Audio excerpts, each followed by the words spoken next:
Good afternoon, evening, everyone. Looking at part 2 of the 61 Dodge project. We're going to look a little more at the frame and some accessories that I'm hoping to put on there. So last time we left off with the winch getting cleaned up. Now we got these frame extensions we're cleaning up. They came off the 68 pretty well, and we're going to get them wire wheeled and painted up. These are the like the width extensions for the bumper. They weren't too bad, but just some wire wheel and some paint, and we're throwing them on there. That looks pretty good. It adds probably 16 inches to the overall length of the truck, adding these extensions.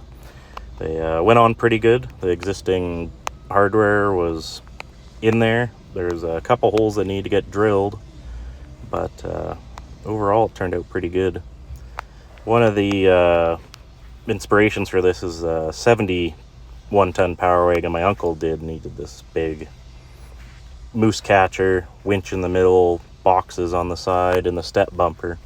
So something like that would be kind of the goal I'm going for, something a little more utilitarian out front. And then we grabbed a few more parts, some shafts. That's the water pump in the back there. And then this is the PTO that came off the 68 transmission. Looks like it's going to fit perfectly, and the condition of it looks really good. The teeth are nice condition, no rust, they're not chipped, so should be a good transfer over to the 61. So here's the frame extensions with those wide flange pieces. And then here's the winch once we got it back together. Went together pretty good. And then cleaned up everything, greased everything, and it slid together just perfect.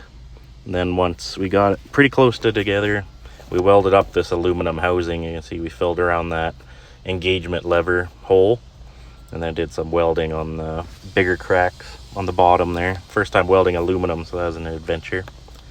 We got it thrown in the frame there, and it's ready to go in.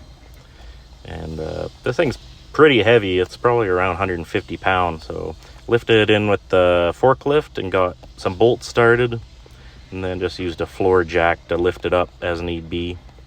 And we're getting the hardware in there pretty good. All the holes lined up perfect because the extension is what it was made for. Then just getting it tightened up. So we ended up going with the original bumper because the 68 bumper was pretty rough. And then for the rollers, I ended up buying some winch roller kits, and I'm going to splice them together to make a single roller. So here you can see where I cut them in there. That's the front end with the existing bumper from the 61. And there's the fair lead out front. It's a little too wide, so I got to narrow it up. But it looks like it's going to be about big enough to do what I need it to do.